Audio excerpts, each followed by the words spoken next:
বন্ধুরা, আজ আমি বানাচ্ছি পুঁইশাক কুমড়ো দিয়ে ইলিশ মাছের মাথার একটা রেসিপি। আমি মামুন, তোমাদেরকে আমার রান্নাঘরে অনেক অনেক স্বাগত। বেশি দেরি না করে দেখিয়ে দিই কী কী আমি ব্যবহার করছি। রসুন কুচি, পেঁয়াজ কুচি, কাঁচা লঙ্কা কুচি, জিরে, শুকনো লঙ্কা প্রথমে ফোড়নে দেব। ইলিশ মাছের মাথা ভেজে রেখেছি ভালো করে নুন হলুদ দিয়ে। পুঁইশাক একটু ভাপিয়ে রেখেছি, আর কুমড়ো আলু আমি ভেজে রেখেছি। সোজা কড়াইতে চলে যাই,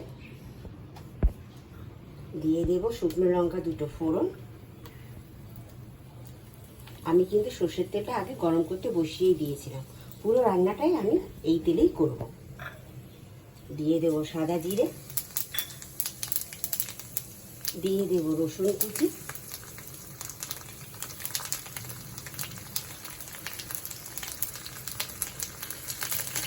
একটুখানি ভাজা হতে দেব।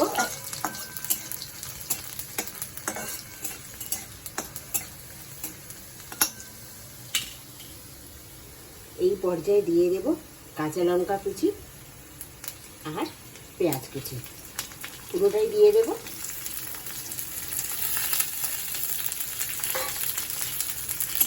পেঁয়াজ, লঙ্কা, রসুন সব ভালো করে ভাজা হতে দেব, লাল রং পর্যন্ত ভাজব।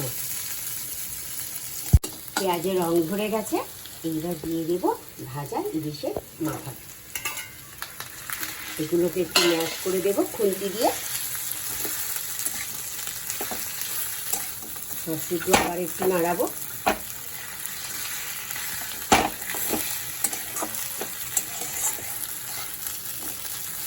এটা কিন্তু খেতে খুব ভালো হয়, আর এটা শেখা আমার মায়ের কাছ থেকে।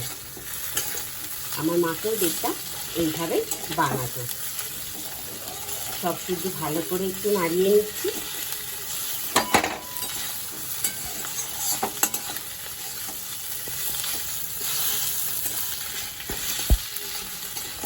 এইরকম অবস্থায় আলু কুমড়োটা দিয়ে দেব।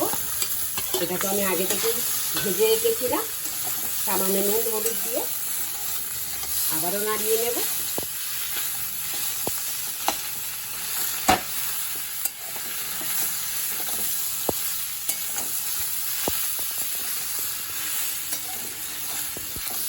এইবার ভাপানো পুঁইশাকটা ঢেলে দেব। এইভাবে হতে দেব মিনিট 10। ঢাকা দিয়ে দেবো আমি। এরপরে একটু আমি হলুদ গুঁড়ো অ্যাড করব।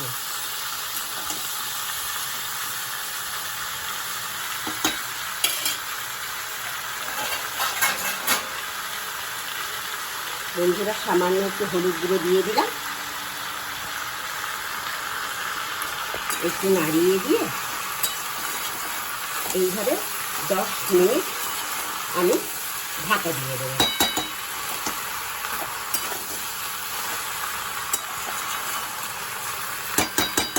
একটু ঢাকা দেওয়া, একটু বাদে ফিরে আসছি। এবার ঢাকা খুলে দেখি, আরে বাস, দেখো চচ্চড়ি থেকে পুরো তেল ছেড়ে দিয়েছে, পুরো মিশে গেছে সব কিছু একসাথে। দেখি আলু, দেখি মাছের মাথা, হ্যাঁ সব কিছুই সেদ্ধ হয়ে গেছে একদম। বন্ধুরা, একদম তৈরি হয়ে গেছে আমার ইলিশের মাথা দিয়ে কুমড়ো পুঁইশাকের তরকারি। তোমাদের কেমন লাগলো তোমরা কমেন্টের মধ্যে জানিও, আর আমাকে সাবস্ক্রাইব, লাইক আর বেশি বেশি শেয়ার করে দিও। আবার আসবো অন্য কোনো দিন অন্য কোনো রেসিপি নিয়ে। আজকের মতো চললাম।